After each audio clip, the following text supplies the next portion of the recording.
महाराज अयोध्यापति चक्रवर्ती सम्राट दशरथ जी, जिनकी रक्षा में गुरुदेव वशिष्ठ जी परम ज्ञानी समस्त सिद्धियों के स्वामी विराजमान हैं, आज ऐसी विपत्ति टूट पड़ी। सुबह होना है राज्याभिषेक और रात के ही मंथरा की प्रेरणा से कैकेयी जी 2 वरदान मांग लेती है। ये मन की जो मनमानी दुलार करने वाले हैं, यही मंथरा है। ध्यान रखना, ये जो मन है यही मंथरा है। ये ऐसी दुष्ट सलाह देता है कि यहां राम का राज्याभिषेक ना हो। ध्यान रखना, कभी मन सलाह नहीं देता कि भगवत प्राप्ति कर लो। ये सदैव सलाह देता है ऐसे भोगों में लगाने की जो सर्वनाश कर दे। मंथरा की सलाह में आ गई कैकेयी जी। पहले तो डांट लगाई थी, पर जब बार बार तो लगा कुछ है, ऐसे ही मन है। एक बार डांट लगाने से काम नहीं चलेगा, हर बार इसकी बात में जो शास्त्र विरुद्ध हो, धर्म विरुद्ध हो, इसकी सलाह बिल्कुल मत मानिएगा। ये हमारे अंदर बैठा हुआ हमारा मित्र बनकर ये हमारा बड़ा भारी शत्रु है, जो मुझे ठग रहा है, भगवत विमुख कर रहा है। जब भगवान श्री राम को पता चला कि ऐसा वरदान मांगा गया है, प्रभु कौशल्या जी से अनुमति ली। प्रभु को वनवास के लिए जाते देखकर सियाजू ने अनुमति ली। सियाराम को वनवास जाते देखकर लखनलाल ने अनुमति प्रभु से ली। फिर सुमित्रा जी के चरणों में प्रणाम करके उनसे अनुमति ली। डर रहे थे कहीं मां ना न कह दे, पर बलिहारी है, धन्य है वो मां जो भगवान के मिलन के लिए अपने पुत्र को आज्ञा कर दे। दूसरे के पुत्र को भजन करते देखकर अच्छा लग सकता है, हाँ बड़े भाग्यशाली हैं, लेकिन जब अपना पुत्र भजन करने लगेगा तब अच्छा नहीं लगेगा। क्योंकि पता चलेगा कि अगर ज्यादा ये भजन में लगा तो मोह ममता का त्याग कर देगा, फिर क्या होगा। ये मन बड़ा विचित्र है, बहुत विचित्र है। लक्ष्मण जी ने सोचा कहीं माता मोह बस ऐसा ना कह दे कि नहीं नहीं लाला, तुम यहीं अयोध्या में रहो। पर धन्य है माता। माता ने कहा भूरि भाग भाज अनुभयहु, मोह समेत बलि जाऊं। जो तुम्हारे मन छाड़ी छलू, कीन्ह राम पद ठाऊं। लाल, लखन लाल, मैं बलिहारी जाती हूं। ऐ पुत्र, आज मैं कह सकती हूं कि बहुत मेरा सौभाग्य है, क्योंकि मेरे पुत्र लाल आपने छल छोड़कर राम जी के चरणों का आश्रय और प्रेम प्राप्त किया है। आज मैं बलिहारी जाती हूं तुम्हारी कि मुझे तुम्हारे जैसा राम भक्त पुत्र मिला है। पुत्रवती जुवती जग सोई, रघुपति भगत जासु सुत होई। न तरु बांझ भली बादी बियानी, रामु विमुख सुत ते हित जानी। तुम्हारे ही भाग राम बन जाही, दूसर हेत तात कछु नाही। सकल सुकृत कर बड़ फल येहू, राम सीय पद सहज सनेहू। हे लखनलाल, संसार में वही युवती स्त्री पुत्रवती कहलाने योग्य है जिसका पुत्र भगवान का भक्त हो, सदाचरण करने वाला, देशभक्त, जन समुदाय को सुख पहुंचाने वाला, परहित की भावना से युक्त हो। अगर ऐसा नहीं भगवत विमुख है, केवल अपने स्वार्थपरायण अधर्माचरणों से उदर और जनेन्द्री के पोषण में लगा हुआ है, तो बोले ऐसे पुत्र से तो बांध रहना मां का अच्छा है। पशु की भांति प्रसव करना, बियानी शब्द पशुओं में लगाया जाता है। गाय भी आ गई, बियानी माने पुत्र जन्म होना। वो पशु की तरह पुत्र को जन्म दे रही है। जो देशभक्त रही है, भगवत भक्त रही है, हित की भावना नहीं रखता, संयम से नहीं चलता, मनमानी अधर्माचरण, तो उससे अच्छा था मां बांध रह जाती, पुत्र प्रकट ही ना होता। भगवान की इस महान सद्गुण वृत्ति से रहित, सम्मुखता से रहित बांध रहना अच्छा है। वो व्यर्थ में पुत्र को प्रकट किया। तात तुम्हारे भाग्य से तुम्हें भगवान जो वन जा रहे हैं ना, तुम्हें महासुख देने के लिए जा रहे हैं, क्योंकि तुम्हें सेवा का अवसर मिला। मुझे तो और कोई कारण नहीं दिखाई दे रहा, क्योंकि समस्त तपस्या, साधना और पुण्यों का फल है भगवान श्री हरि के चरणों में प्रेम हो जाना। समस्त साधनाओं का, पुण्यों का फल है हृदय में प्रभु से अपनापन हो जाना। पुत्र कैसे वनवास करना, माता उपदेश कर रही। रागु रोषु ईर्षा मधु मोहु, जन सपने हूं इनके बस हो, सकल प्रकार विकार बिहाई, मन क्रम बचन करेहु सेवकाई। कभी राग काम के अधीन मत होना, सहसा कोई क्रोध के वश में होकर कार्य मत कर देना, कभी किसी से ईर्ष्या मत करना, कभी अहंकार मत करना, और मोह का त्याग करके जिस प्रकार से प्रभु को सुख मिले वैसे ही रहना। कोई भी विकार तुम्हें परास्त न कर पावे, सावधान रहना। वनवासी के लिए आदेश है। राग का तात्पर्य रजोगुण, रजोगुण से काम प्रकट होता है। काम नहीं अर्थात भोग वासना का त्याग, रोष नहीं, क्योंकि कामना की पूर्ति में बाधा पड़ने पर क्रोध आता है।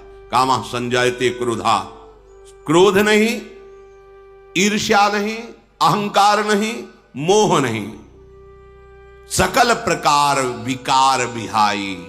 जो भगवत विमुख करने वाले विकार हैं, इनको त्याग करके मन से, वचन से, कर्म से केवल अपने आराध्य देव की सेवा में मगन रहना। मन क्रम वचन करे हो शिवकाई। हे मेरे लाल, मेरा उपदेश तुम हृदय में धारण करो, सदैव ऐसे आचरण करना जिससे सिया राम सुखी होवे, प्रसन्न होवे। श्री कृष्ण अनुकूल लेन, अपने आराध्य देव के अनुकूल आचरण। हमारा कोई आचरण हमारे आराध्य देव को दुख ना पहुंचावे। प्रतिकूलस्य वर्जनम। लक्ष्मण जी को ऐसी आज्ञा दी, सुमित्रा जी ने हृदय से लगाया और कहा सदैव राम चरणों में रति हो। ऐसा आनंद लखन लाल को मिल रहा है मानो सर्वस्व मिल गया हो। प्रभु के साथ, प्रभु की निरंतर सेवा का सौभाग्य। मातु चरण सिरुनाई, चले तुरत संकित हृदय, बागुर विषम तुराई, मनहु भाग मृगु भाग बस। माता के चरणों में नवाकर चले, फिर हृदय में शंका हो गई, अभी महाराज के पास जाना है, कहीं महाराज न रोक दे दशरथ जी। बस हृदय में आनंद उठता है और फिर शंका आ जाती है, एक बार महाराज से भी अनुमति मिल जाए, कहीं महाराज ऐसा विघ्न न डाल दें कि हमने तुमको तो वनवास नहीं दिया, लखनलाल तुम मेरे पास रहो। ऐसा विचार कभी आनंद उठता है प्रभु के साथ रहने का, कभी महाराज रोक न दे, ऐसी सशंकित वृत्ति हो जाती है। वहां पहुंचे जहां सिया राम जी इंतजार कर रहे हैं। लखनलाल जी ने प्रणाम कर कहा, मां ने आनंद सहित आज्ञा प्रदान कर दी है। प्रभु सिया राम लखन तीनों जा रहे हैं कैकेयी के भवन में। नगर की संपूर्ण प्रजा सब मार्ग के आसपास खड़ी विलाप कर रही कि हाय अब क्या होगा, हम सबका क्या होगा। सब हाथ मल रहे हैं, कोई सिर पीट रहा है, कोई बड़ा व्याकुल होकर मूर्छित हो रहा है। अपार भीड़ लगी हुई कैकेयी के भवन के द्वार पर। प्रभु महल में प्रवेश किया। सुमंत्र जी ने महाराजा धीराज की जय हो, रघुनाथ जी पधारे हैं। आंख खोल करके महाराज दशरथ जी ने देखा सिया राम लक्ष्मण व्याकुल हो गए, समझ गए कि ये तीनों हमें लगता है वन के लिए तैयार होकर के आ रहे हैं। इशार बोलने की तो सामर्थ्य ने इशारे से बुलाया। ऐसे तीनों को हृदय में ऐसे लगा दिया, बहुत व्याकुल, कुछ बोल ही नहीं पा रहे। प्रभु ने महाराज पिताश्री के चरणों पे कर कमल रखा और कहा, आप बिल्कुल शोक मत धारण कीजिए, आप आनंद पूर्वक हमें आदेश कीजिए। आपकी आज्ञा पालन में जो हमें सुख है वो राज तिलक में सुख नहीं है। हिम्मत की महाराज दशरथ जी बोलने के लिए। राम जी का हाथ अपने हाथ में पकड़कर कहा, सुनहु तात तुम कहां मुनि कहीं, राम चराचर नायक अहि। पुत्र, हे राम, मैंने बड़े बड़े मुनियों से ये बात सुनी है कि तुम केवल हमारे पुत्र नहीं हो, चराचर जगत के स्वामी हो, भगवान श्री हरि हो। मैंने गुरुदेव के मुख से भी यही बात सुनी है। बड़े सिद्धांत सुने हैं। हे राम, यह आज उल्टा कैसे हो रहा है? मैंने तो ऐसा सिद्धांत महापुरुषों के मुख से सुना है कि जो जैसा कर्म करता है उसको वैसा भोगना होता है, लेकिन मुझे अब यहां सब उल्टा दिखाई दे रहा है। करे जो कर्म पाओ फल सोई, निगम नीति यस कहा सब कोई। पर हे राम, आपने ऐसा कौन सा कर्म किया? पाप तो मेरा हुआ होगा, भोग आपको मिल रहा है। और करे अपराध को और पाओ फल भोग, अति विचित्र भगवंत गति, को जग जाने जोग। हे राम, अपराध कोई और करे, उसका दंड कोई और भोगे, ये श्री हरि की विचित्र लीला है। कैसे में तुम्हारा क्या अपराध जो तुम्हें नंगे पैर 14 वर्ष वन का कष्ट भोगना पड़ेगा? अपराध तो मेरा हो सकता है, फल आपको भोगना पड़ रहा है। बहुत समझाने की चेष्टा की, मत जाओ। प्रभु ने कहा कि आप सत्य प्रतिज्ञ हैं, आपके वचनों का पालन करना मेरा परम कर्तव्य है। पिताश्री, अब आप दुखी मत होइए, मैं वही करूंगा जिससे आपका यश हो, आपको सुख पहुंचेगा। देख लिया ये मानने वाले। सीता जी का कर कमल पर कर बैठा रहा, दुलार करते हुए कहा, बेटा अगर तुम यहां रुक जाती तो मेरे प्राण बच जाएंगे। तुम्हें देखकर विरहाग्नि कुछ शांत होती रहेगी। कौशल्या का बार बार आपका दर्शन करके जीवन सुरक्षित रहेगा। तुम रुक जाओ। बड़ा भयानक वन है, बड़े दुख होते हैं उसमें। वशिष्ठ जी की पत्नी अरुंधति जी, सुमंत्र जी के और भी बड़े बड़े वृद्ध माताएं जो ज्ञान संपन्न है, आकर सीता जी को कहती है, तुमको तो वनवास की आज्ञा नहीं मिली है ना, तुम्हारा परम कर्तव्य है अपने महाराज की सेवा करना। दशरथ जी तुम्हारे ससुर हैं, कौशल्या जी तुम्हारी सास हैं, ऐसी विपत्ति में तुम भी साथ नहीं दोगी तो इनकी दशा क्या होगी। सीता जी विचार करती है, यदि इन बड़े जनों को उत्तर नहीं देंगी तो ठीक नहीं रहेगा, इस समय उत्तर देना चाहिए। उन्होंने कहा कि आप जो भी वर्णन कर रही हैं ये सब धर्म है। क्या कभी ऐसा सुना है कि शरीर से छाया को अलग किया जा सकता है? क्या कभी ऐसे सुना है कि जीव अंतर्ध्यान हो जाए और शरीर चैतन्य रहे? यदि ऐसा नहीं तो फिर राम के बिना सिया नहीं रह सकती। राम की छाया सिया है, राम अगर जीव तो सिया देह है। मैं बिलग नहीं रह सकती। मुझे क्षमा किया जाए, उत्तर नहीं देना चाहिए, पर मैं प्रभु के बिना प्राण नहीं रख सकती।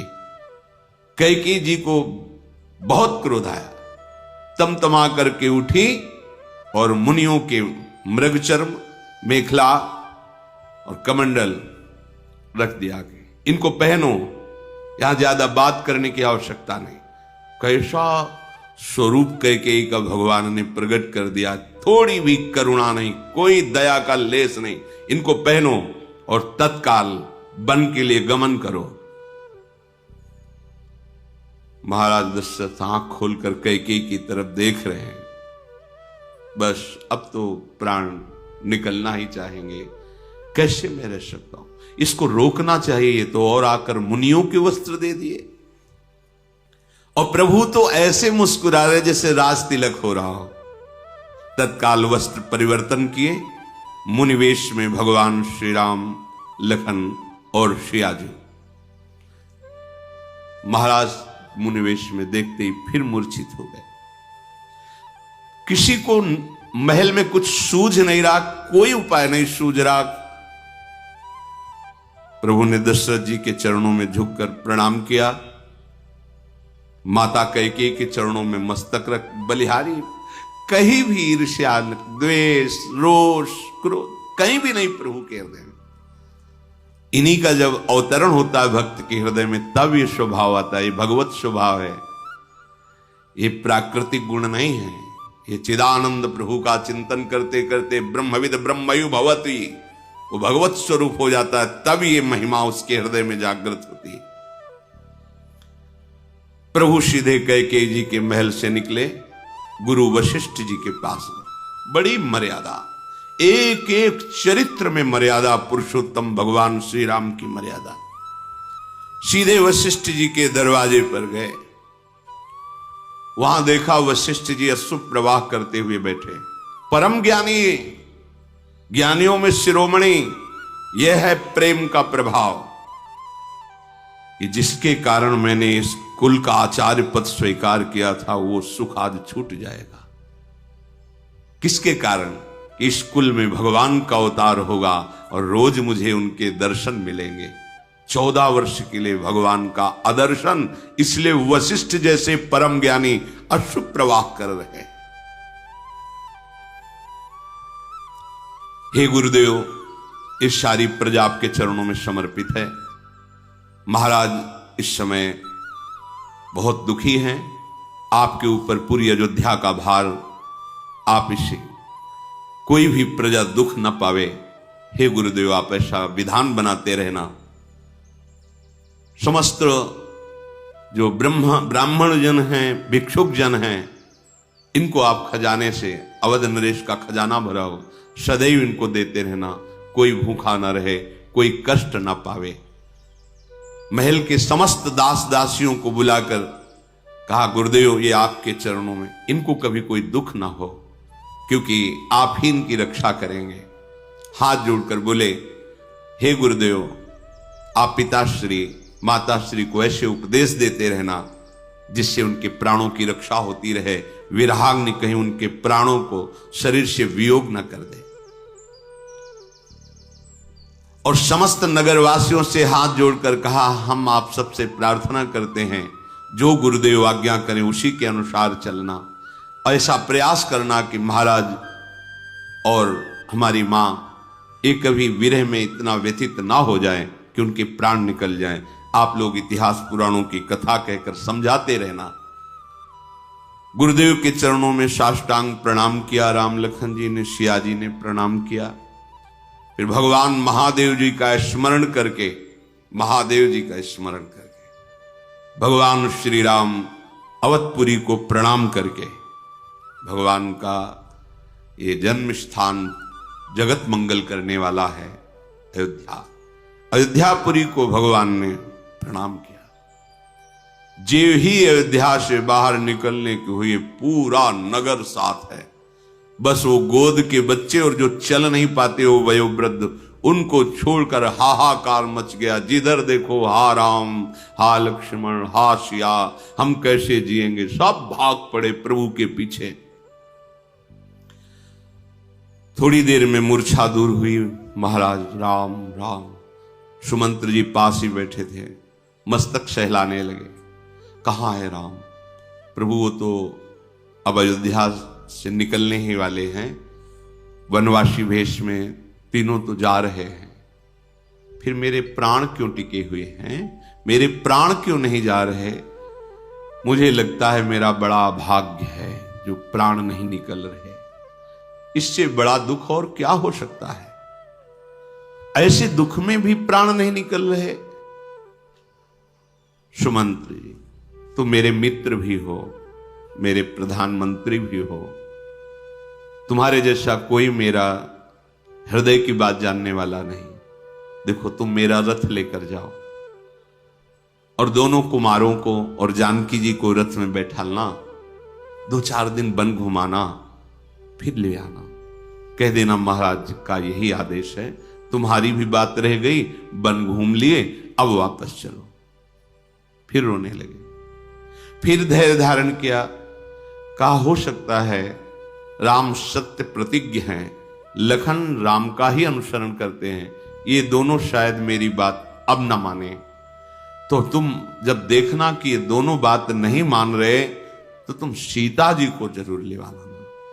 अगर कभी किसी वन के दृश्य को देखकर जहां वो डरे, तहां तुम हमारी बात रख देना कि देखो तुम्हें अभी वन को देख के डर लग रहा है, महाराज आपको बहुत याद, आप वहां चलो, अयोध्या चलो, कभी जनकपुर में रह लेना कुछ दिन, कभी अयोध्या में, धीरे से ऐसा समय कट जाए। यदि जानकी आ गई तो मेरे प्राणों को सहारा मिल जाएगा, नहीं तो सुमंत्र मेरा मरण निश्चित दिखाई देता है। विधाता मेरे भाग्य के प्रतिकूल हो गया। हा राम, हा लक्ष्मण, हा सिया, ऐसा कह के महाराज फिर मूर्छित हो गए। देखा सुमंत्र जी ने कि महाराज मूर्छित हो गए, सिर नवाकर जल्दी से चक्रवर्ती सम्राट महाराज दशरथ का रथ जुतवाया और आप स्वयं संचालन कर रहे हैं। नगर के बाहर पहुंचे, अपार भीड़ अयोध्या वासियों की। सुमंत्र जी ने कहा महाराज का आदेश है कि आप रथ पर विराजमान होइए।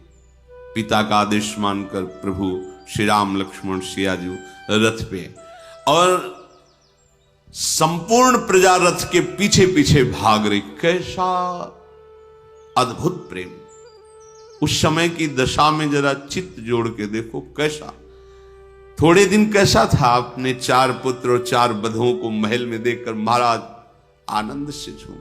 आज कैसा समय, अपने लोग छोटी छोटी विपत्तियों में भगवान को उल्हाना देने लगते हैं। ये संसार है, इसमें जब जन्म होता है तो 2 ही कर्म से होता है, शुभ और अशुभ दोनों मिला के, तो दुख और सुख जरूर आएंगे। धैर्यवान बनो, जहां भगवान अवतरित हुए वहां ये लीला, इसीलिए लीलाएं सुनाई जाती हैं कि आप उनसे शिक्षा लें, आप धैर्यवान बने। प्रभु कृपा के समुद्र हैं। जे ही रथ पर बैठकर चले तो जितने भी अयोध्या के पशु पक्षी थे सब चीख रहे हैं, उड़ रहे भगवान की तरफ। घोड़े, हाथी, हिरन, पशु, पपीहे, मोर, कोयल, चकवे, तोता, मैना, सारस, हंस, चकोर, सब व्याकुल भगवान की तरफ दौड़ रहे। अद्भुत दृश्य। अयोध्या के नर नारी तो हा राम करके दौड़ ही रहे, पशु पक्षी भी। बीच बीच में महाराज श्री राम रथ से उतरते हैं। अयोध्यावासी, अब आप चले जाइए, अब आप चले जाइए, पिताजी को संभालिए जा करके, आप आराम से। 14 वर्ष ऐसे ही व्यतीत हो जाएंगे। हम आ रहे, थोड़ा वो लौटते हैं, फिर रथ में बैठते हैं, फिर वो आराम करके पीछे। ऐसा कई बार हुआ। प्रभु की विरहाग्नि में इतना हृदय जलने लगता है कि किसी की भी लौटने की इच्छा नहीं है। सबने विचार कर लिया कि अब हमारे प्राण श्री राम लक्ष्मण सिया के साथ ही हैं। अब हम एक क्षण भी अयोध्या में नहीं रह सकते। हम वहीं रहेंगे जहां श्री राम रहेंगे। हम सब वनवास 14 वर्ष इनके साथ काटेंगे। जहां ऐसे सुंदर सुखमय महल, सब तैयार हैं प्रभु के साथ वनवास। कोई कष्ट थोड़ी होता है। जिनको तुम कष्ट समझ रहे हो, अभी प्रभु से अपनापन नहीं कि इसलिए लगता है काम हृदय जला रहा है, ऐसा मोह, ऐसा नहीं। सब सुख है। अयोध्या में कोई घर ऐसा नहीं बना हुआ है जो देवराज इंद्र की अमरावती पुरी को भी मात न कर दे। चक्रवर्ती सम्राट राजा धीराज महाराज दशरथ जी, और जहां भगवान अवतरित हो रहे हैं, रिद्धियां सिद्धियां ठेलियां कर रहे हैं, वो अयोध्या सबको काटने वाली लग रही, जलाने वाली लग रही। मेरे राम जब वन को जा रहे हैं तो नहीं रहेंगे। प्रभु के मिलन के लिए चलने वाला उपासक भोगों की तरफ आकर्षित हो, कम समझ में आया। अभी प्रभु की चाह पैदा नहीं हुई। प्रभु के बिना जिया कैसे जा रहा है, कैसे कुछ अच्छा लग रहा है। अरे प्रभु की लगन लग जाए तो ब्रह्मादिक के भोग सब विषम लागत ताहि, नारायण ब्रज चंद की लगन लगी है जाए। बालक वृद्ध बिहाई गृह, लगे लोग सब साथ, तमसा तीर निवास किय, प्रथम दिवस रघुनाथ। जो चल नहीं पा रहे थे और जो गोद के बालक थे वही घरों में थे। बकाया सब अयोध्या के वासी प्रभु के साथ। रथ तमसा नदी के तीर पहुंचा। प्रभु ने पहला विश्राम, पहली रात का विश्राम तमसा तीर पे किया। प्रभु को बड़ा दुख हो रहा है कि हमारे अयोध्यावासी साथ, इनको कहां से भोजन, कैसी व्यवस्था। पूरी अयोध्या शून्य हो गई। बार बार समझा रहे हैं, ये लोग वापस नहीं जा रहे। प्रभु ने सबको कहा कि देखो, हमारे हृदय की बात सुन, आप अयोध्या जाओगे मुझे सुख मिलेगा। रघुनाथ जी बार बार समझा रहे हैं, पर समझ में ये बात किसी की नहीं आ रही। भगवान भी समझाएं तो भगवान से बिलग होने की बात भगवत प्रेमियों को समझ में नहीं आती।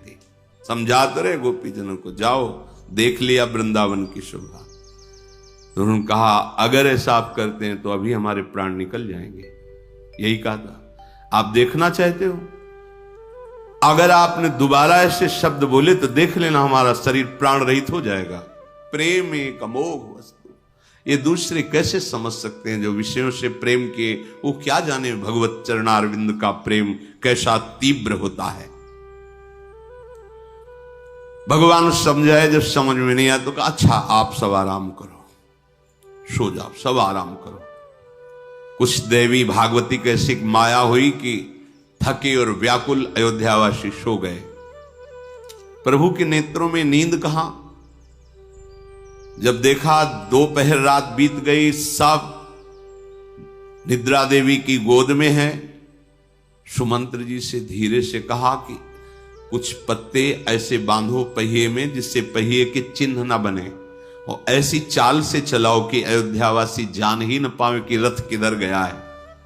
महान चक्रवर्ती सम्राट राजा के मंत्री भी हैं, मित्र भी हैं, सारथी भी हैं, बड़े महिमा सुमंत्र जी की है। सुमंत्र जी ने बड़ी ही चतुरता पूर्वक प्रभु को विराजमान करके रथ आंका कि कहीं चिन्ह ही नहीं दिखाए, मानो रथ उड़ गया, वहां से दिखाई ही नहीं दे रहा। ऐसा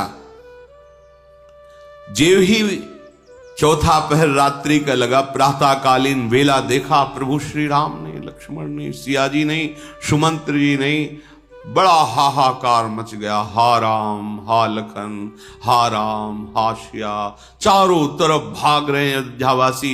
न रथ के चिन्ह दिखाई दे रहे पहिए के, न कहीं प्रभु दिखाई दे रहे। ऐसा लग रहा है मानो समुद्री जहाज जल में डूब गया हो तो जो यात्रियों की दशा होती, वो दशा अयोध्यावासियों की। जो बड़े बूढ़े लोग थे वो एक दूसरे को उपदेश करते हैं, प्रभु में कठोरता का तो स्पर्श भी नहीं है, वो हमारे सुख के लिए हमें छोड़ दिया कि हम वन में कष्ट पाएंगे।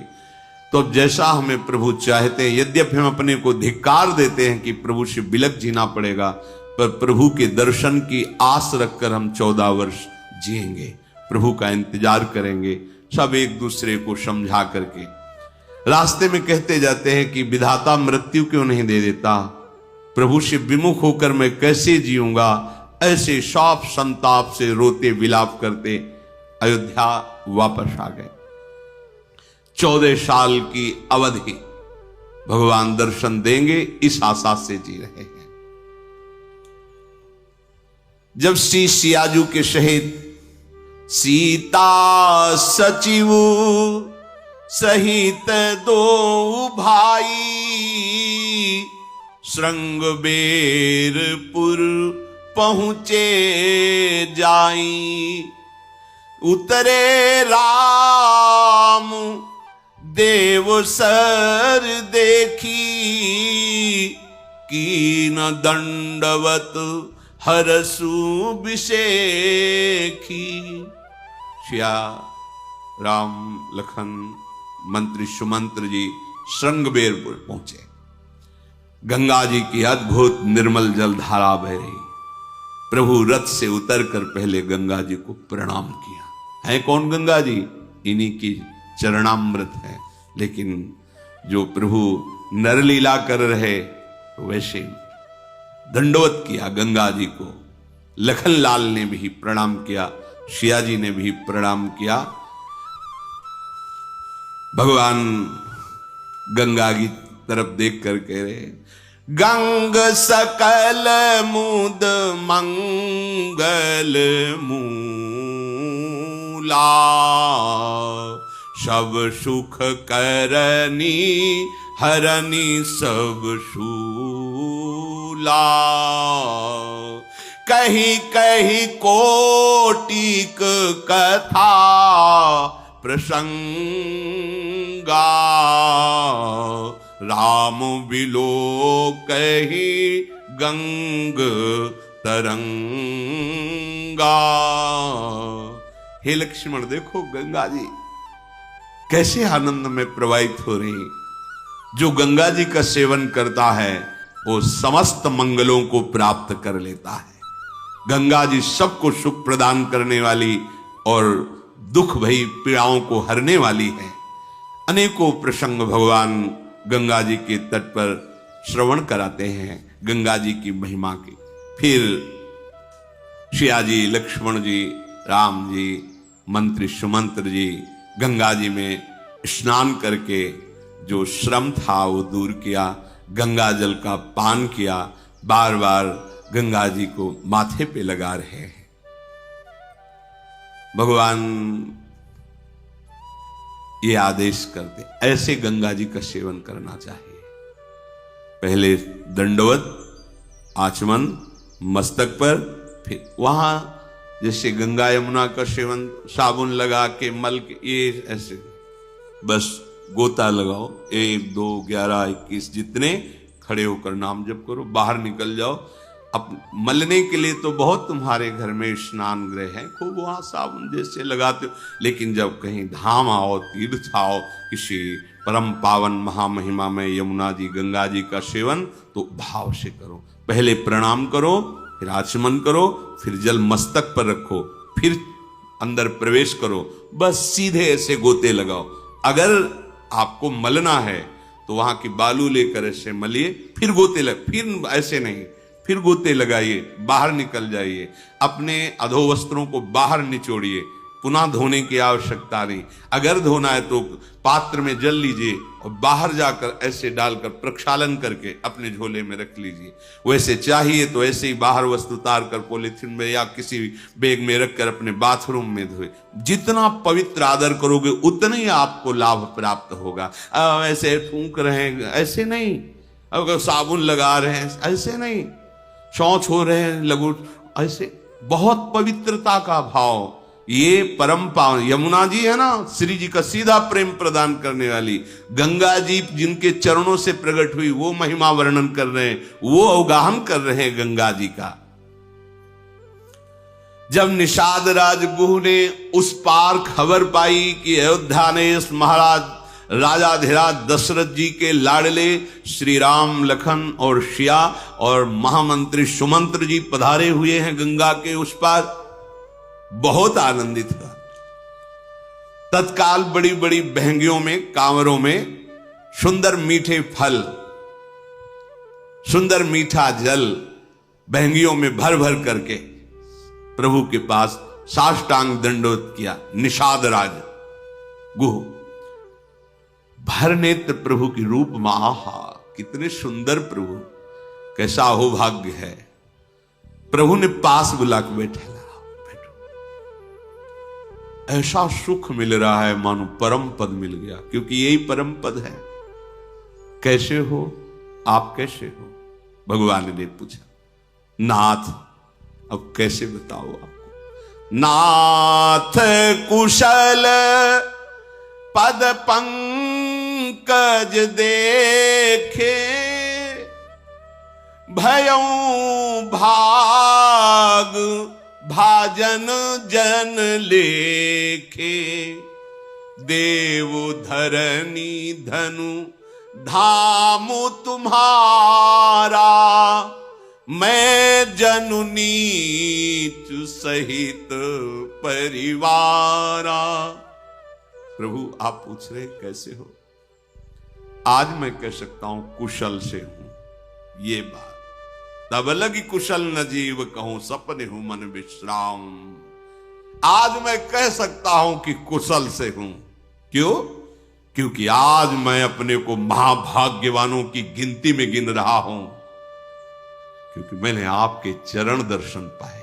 नाथ, ये अधम, इसका जो कुछ भी है, पृथ्वी, घर, धन, संपत्ति, परिवार, सहयोगी, सब आपके चरणों में समर्पित करता हूं। मैं आपका एक अधम सेवक हूं, ऐसा आप स्वीकार कीजिए। कृपा करो प्रभु। यद्यपि महाराज दशरथ का जैसा तो राजमहल नहीं है हमारा, ये भी श्रृंगेरपुर का राजा है, पर प्रभु आपको सुख मिलेगा। आप पधारिए और आज की रात्रि आप हमारे निवास में व्यतीत कीजिए। प्रभु ने कहा, आप बहुत सुंदर आपका भाव है, पर मेरे पिताजी ने तो मुझे कुछ और ही आज्ञा दी है। बरस 4-10 बासु बन, मुनि व्रत बेसु आहारू, ग्राम बास नहीं उचित सुनी, गुहई भयो दुख भारू।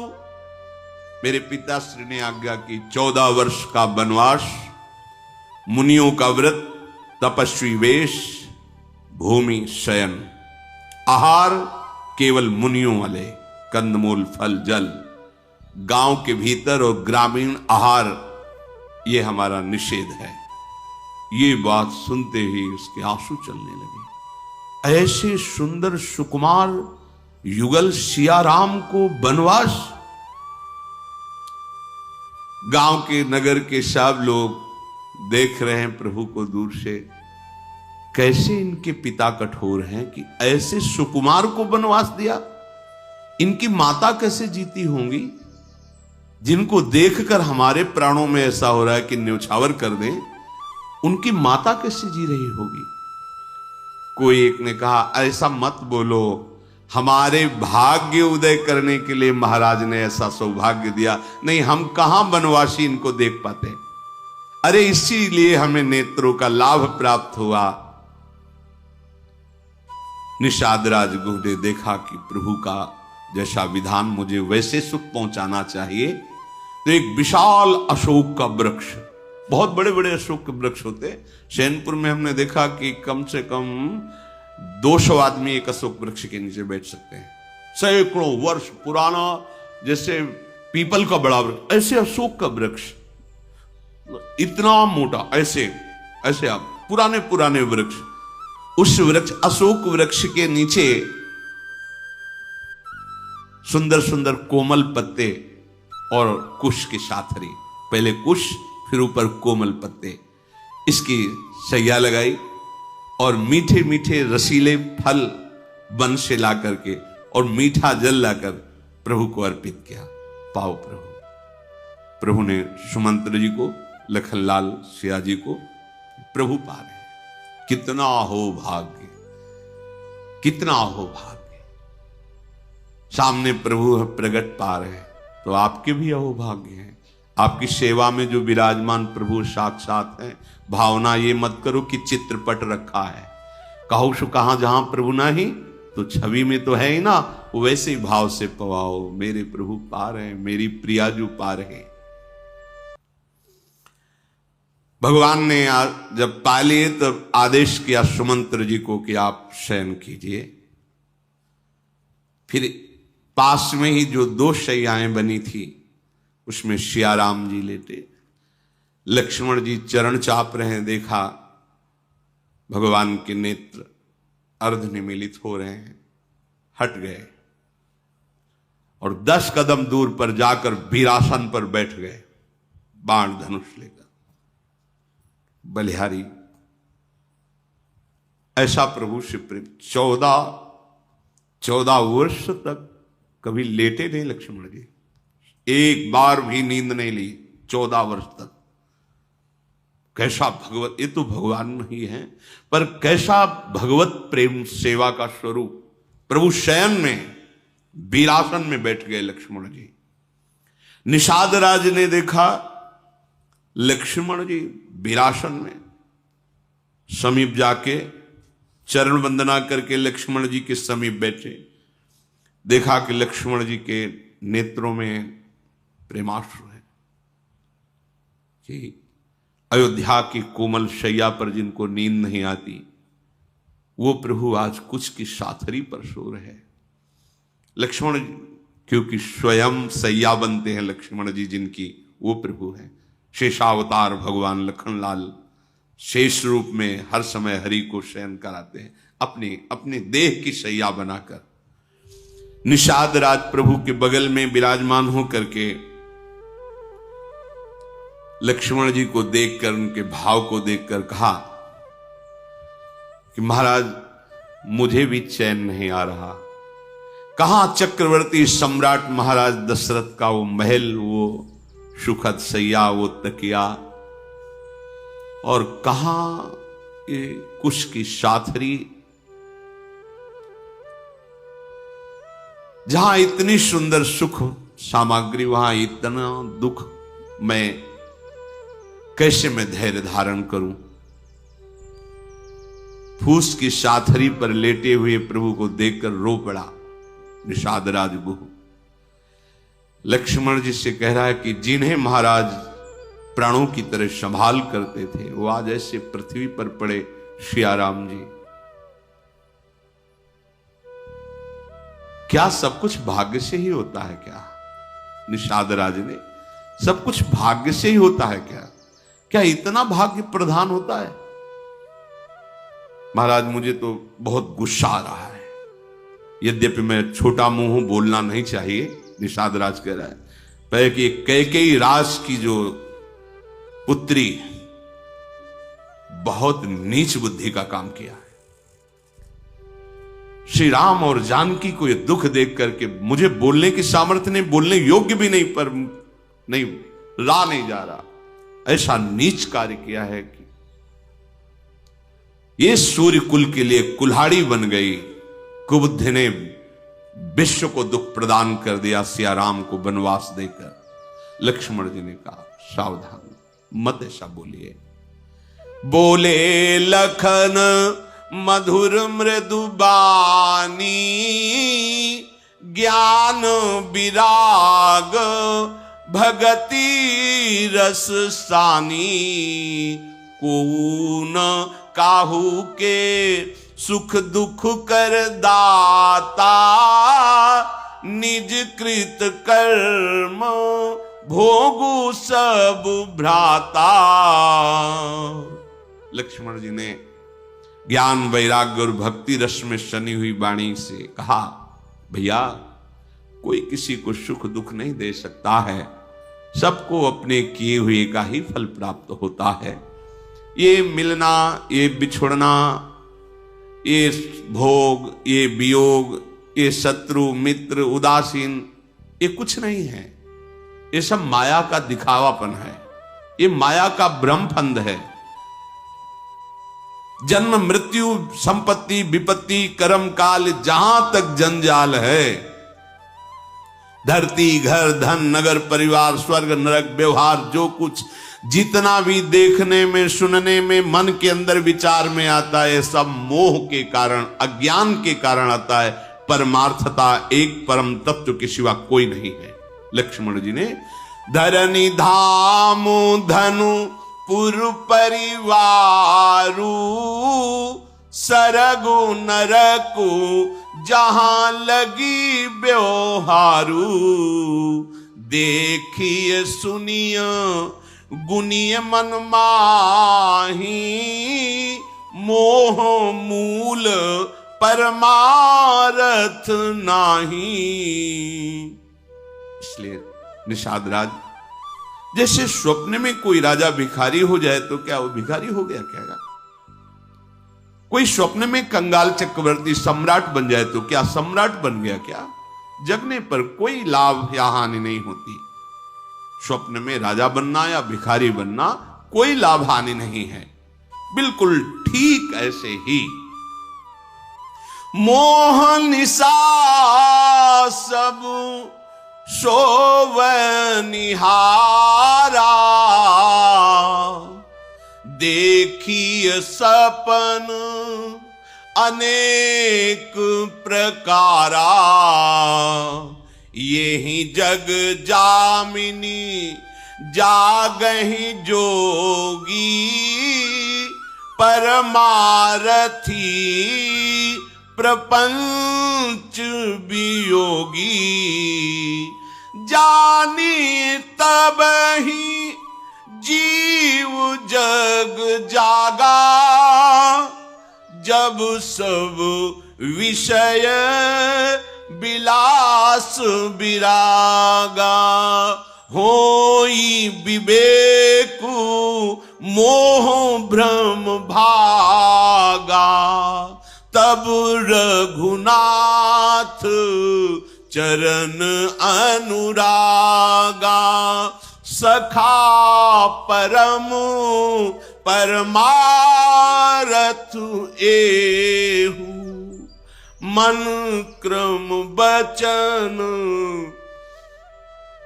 राम पद नेहु। हे निषाद राज,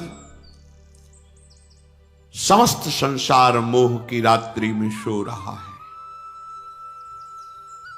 और उस मोह निशा में सोते हुए अनेक प्रकार के स्वप्न देख रहा है। इसमें तो जगा हुआ केवल वही है जो परमार्थी है। अध्यात्म मार्ग की ऊंचाई पर जो वही जगा हुआ माना जाता है। माया प्रपंच से जो विरति प्राप्त करके भगवदानंद में जिसका प्रवेश हो गया है, वही जगा हुआ माना जाता है। जगत में जीव को जगा हुआ तभी माना जाएगा जब संपूर्ण भोग विलास उसके हृदय में इच्छा ना पैदा कर पावे। वैराग्य, विवेक होने पर मोह रात्रि का नाश हो जाता है। अज्ञान का नाश होने पर प्रभु श्री हरि के चरणों में प्रेम हो जाता है। हे सखा, मन वचन और कर्म से प्रभु के चरणों में प्रेम होना यही जीवन का परम लाभ है, यही परम परमार्थ है। तुम शोक मत करो, ये कुश की सैया पर सोए हुए मेरे राम जानते हो कौन है?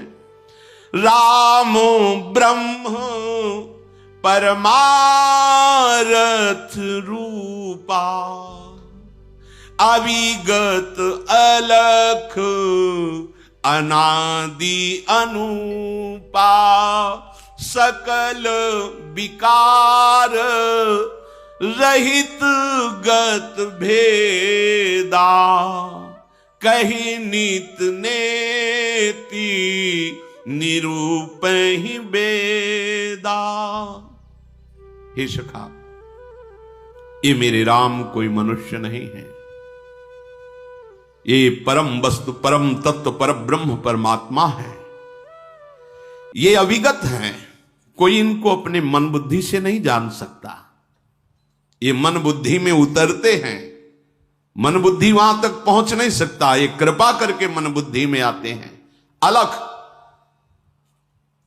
इनको नेत्रों से नहीं देखा जा सकता। इन नेत्रों में जब दिव्य दृष्टि होती है, जैसे अर्जुन को विराट रूप दिखाने के पहले भगवान ने दिव्य दृष्टि दी, ऐसे ही भगवान को देखने के लिए दिव्य दृष्टि मिलती है। गुरुदेव रूप से भगवान प्रकट होकर के जो उपासना और ज्ञान देते हैं, उसी से दिव्य दृष्टि जागृत होती है।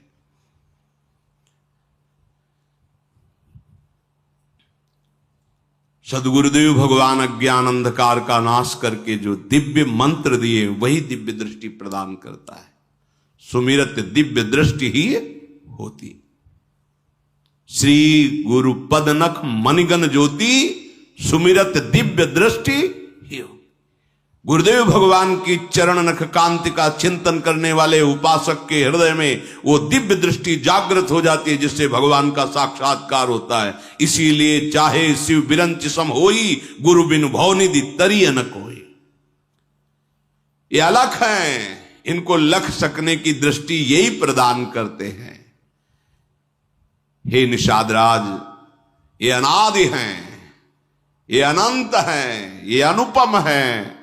इनके हृदय में कोई भी विकार नहीं, कोई भी वेद नहीं।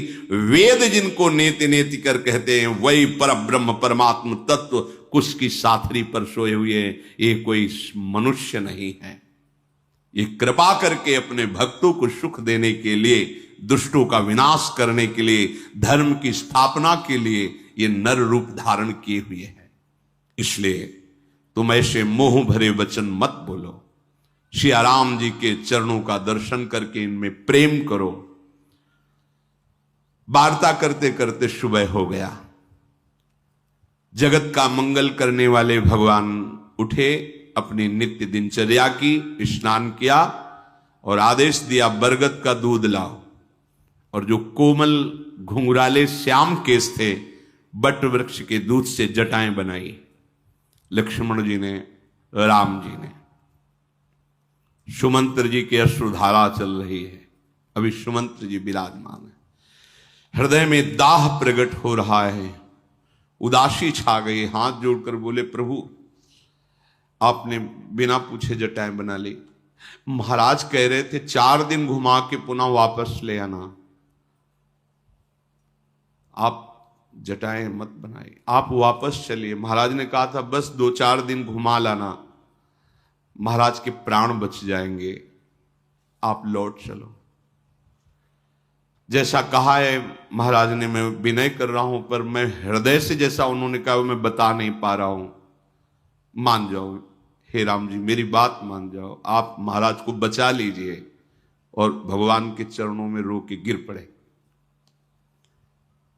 और बालक की तरह, जैसे बालक रोता है, ऐसे चरण पकड़कर चिल्लाकर रोने लगे, हमारे महाराज को बचा लिए, अगर आप नहीं चले तो महाराज नहीं बचेंगे। भगवान श्री राम गंभीरता से कहा कि आप पिता तुल्य हैं, आप वही कीजिए जिससे अयोध्यानाथ सुखी हो और हमारा जो सत्य वचन हमारे लिए आदेश दिया गया है उसका हम पालन कर सकें। आप सिद्धांत को जानने वाले हैं, आप मुझे विवश मत कीजिए। मैं हर संकट को सह सकता हूं, पर सत्य को नहीं छोड़ सकता। भगवान ने बड़े बड़े शिव दधीचे आदि हरिश्चंद्र आदि सत्य के प्रति कितना कष्ट सहे। सत्यवान के लिए सत्य से बढ़कर कोई लाभ नहीं है। वेद शास्त्र पुराणों में कहा गया है सत्य का पालन करना सबसे बड़ा धर्म है, और वो धर्म मुझे सहज में प्राप्त हो गया है। इसलिए मैं आपसे विनती करता हूं, आप मुझे धर्म से अलग करने की बात मत सोचें। देख लिया सुमंत्र जी ने कि प्रभु तो वापस होने वाले नहीं। प्रभु ने कहा जाकर हमारी तरफ से महाराज के चरण पकड़ना और कहना बार बार राम आपके चरणों को प्रणाम करता है, आप धैर्य धारण करो। आप हमारे पिता के समान हितैषी, आप ऐसे शब्द जाके बोलना जिससे महाराज किसी तरह अपने प्राणों की रक्षा कर सके। निषाद राज तो खड़े खड़े अश्रु प्रवाह कर रहा है। ये लीला देखकर लक्ष्मण जी ने थोड़ा कड़ुआ बात कहे महाराज के लिए, दशरथ जी के लिए। हाँ, जो बोले कह कि वही बात केवल माननी है। उन्हीं की बात में तो आकर के ऐसी हमारे प्रभु श्री राम को 14 वर्ष का वनवास। भगवान ने सुमंत्र जी से कहा, लक्ष्मण जी को रोका। सुमंत्र जी से कहा तुम्हें हमारी शपथ है, पिताजी को शब्द मत बोल देना जाके, बिल्कुल मत। अभी लक्ष्मण बालक है, समझता नहीं। लक्ष्मण जी को रोका और कहा यह बात कभी भूल से अयोध्या में न बोल देना महाराज जी के साथ। विकल हो गए सुमंत्र जी और कहा एक बात और प्रार्थना करूं। महाराज ने कहा था यदि राम लखन सत्य प्रतिज्ञा वो वापस ना आवे, अगर सिया जी वापस आ जाएंगी तो मेरे प्राणों को सहारा मिल जाएगा। जिस दीनता और से महाराज ने कहा था वो दीनता तो मैं प्रस्तुत नहीं कर पाऊंगा, पर मुझे लगता है अगर सिया जी वापस हो जाए तो दशरथ जी के प्राण बच जाएंगे राम वियोग से। जो सीता जी ने देखा फिर ये हमारे प्रभु संग में बाधा वाली बात आ गई। उन्होंने सिया जी ने कहा आप हमारे पिता के समान हैं,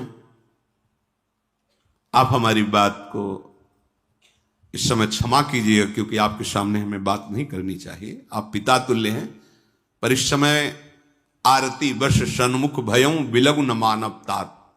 हे पिता के समान सुमंत्र जी, इस समय दुख संकट पड़ा है इसलिए मैं आपसे संभाषण कर रही हूं। आप जो ये सब बातें बता रहे हैं नाते और संबंध की,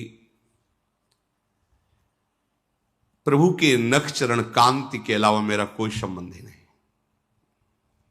ये हरिवंश पतिव्रत हैं जिनके सुख संपत्ति दंपति। हम जानती हैं कि बड़े बड़े राजाओं के मुकुट हमारे ससुर के चरणों में है।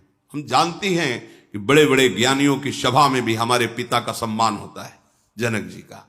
लेकिन प्रभु के चरण के सिवा हमें ना तो जनकपुर में शांति मिलेगी, ना चक्रवर्ती सम्राट महाराज दशरथ के भवन में। इसलिए बोलना नहीं चाहिए पर मैं बोल रही हूं क्योंकि समय ऐसा है। रघुनाथ जी के चरण कमलों का एक क्षण भी वियोग मेरे प्राण नहीं सह पाएंगे।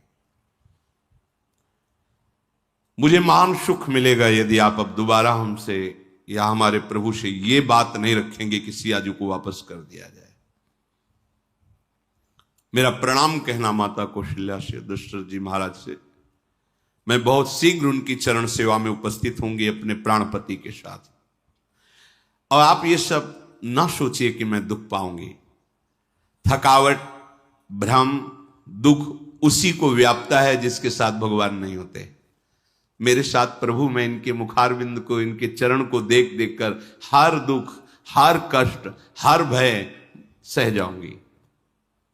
सुमंत्र जी सीता जी की वाणी सुनकर व्याकुल हो गए। अब तो कुछ नहीं सूझता कि खाली रथ लेके जाऊंगा, सुनते ही महाराज प्राण त्याग देंगे।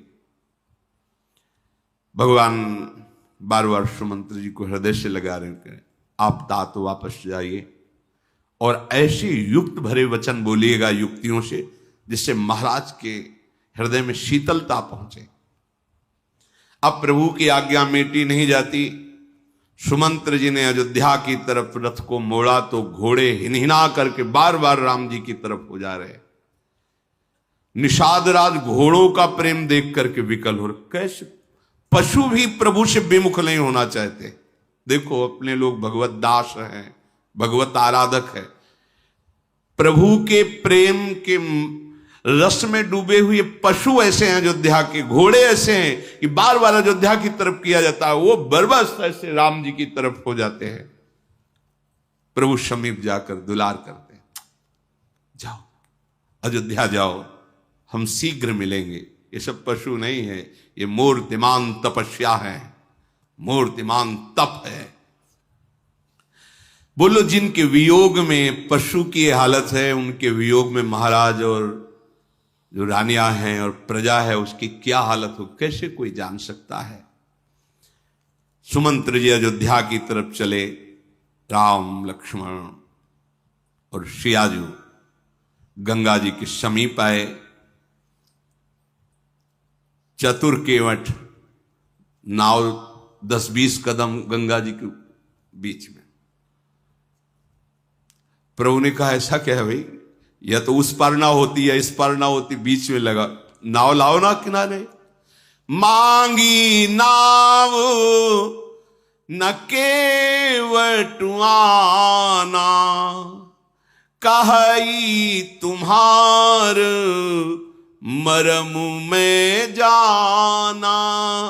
चरण कमल रज कहूं सब कही, मानुष करनी मूरी कछुआई।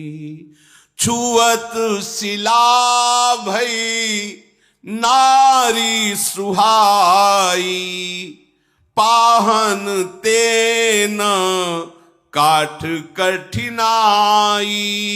तरनी मुनि घरनी हुए जाई, बाट परे मुरी नाव उड़ाई।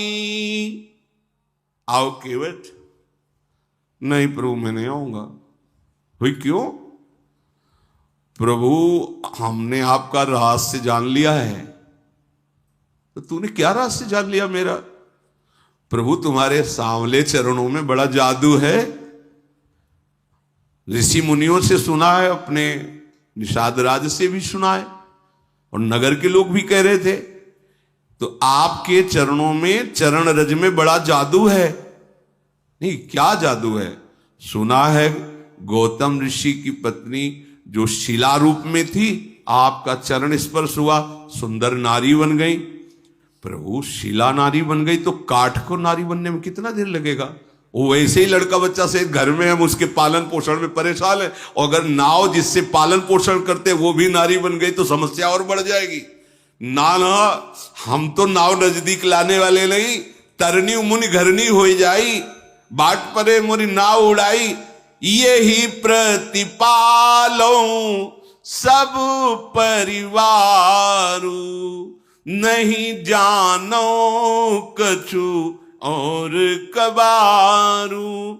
मेरे और कोई धंधा नहीं, कोई व्यापार नहीं, ये गंगा पार करता रहता हूं, जो कुछ मिल जाता है परिवार चलाता हूं। ये नाव भी स्त्री बन गई तो खर्चा डबल बढ़ जाएगा, व्यापार बंद हो जाएगा। ये नहीं हो सकता। प्रभु ने कहा कि तो तुम कैसे राजी होगे? पार तो तुम्हें करना ही होगा, क्योंकि दूसरी नाव यहां दिखाई नहीं दे रही। तो जो प्रभु पार अवसी गा चहु,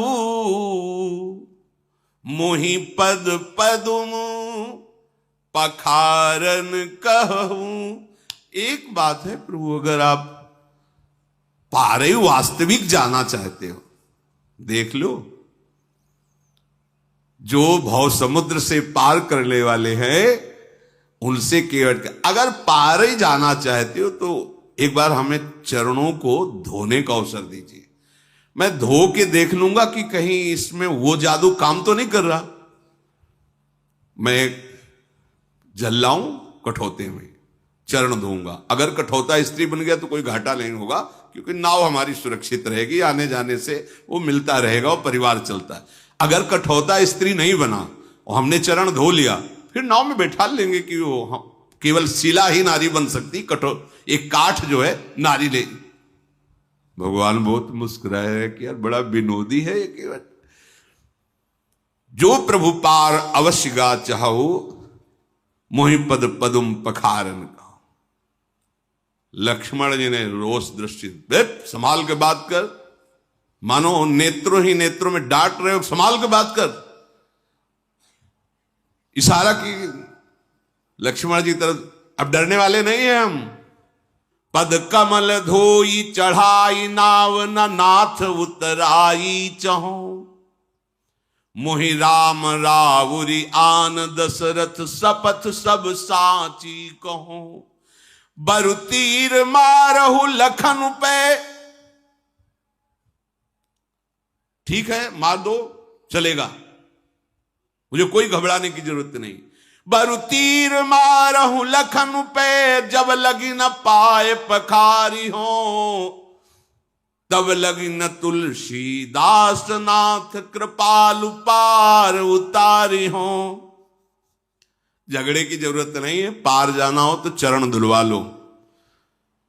मैं कसम खा के कहता हूं महाराज, जब तक चरण नहीं धुलवाओगे पार नहीं करूंगा। और ये लखनलाल जी, मारना चाहते हो ना, मारो मारो, मेरा सौभाग्य है। इसमें क्या सौभाग्य है? जब मारेंगे तुम्हें तो सौभाग्य क्या होगा पता है तुम्हें? कहां मर रहा हूं? गंगा जी में, सीधे गंगा जी में। मार कौन रहा है? राम जी का भाई लखन। अपराध क्या है? केवल चरण पखारना चाहता है। साक्षी कौन है? स्वयं राम जी। मारो मारो, हमें कोई परवाह नहीं। केवट की बात सुनकर लक्ष्मण जी भी शांत हो गए कि बड़ा विवेकवान है, मुझे कोई इसमें फर्क, मेरा तो अहोभाग्य आज होगा ही होगा, या तो मारो तो अहोभाग्य, नहीं तो चरण पखारेंगे अहोभाग्य। अब मुझे कोई मेरे भाग्य से विचलित नहीं कर सकता है। केवट परमानंद में मगन होकर भगवान से भगवान मुस्कुरा रहे। शेष चर्चा आगे। श्री राधा वल्लभ लाल की।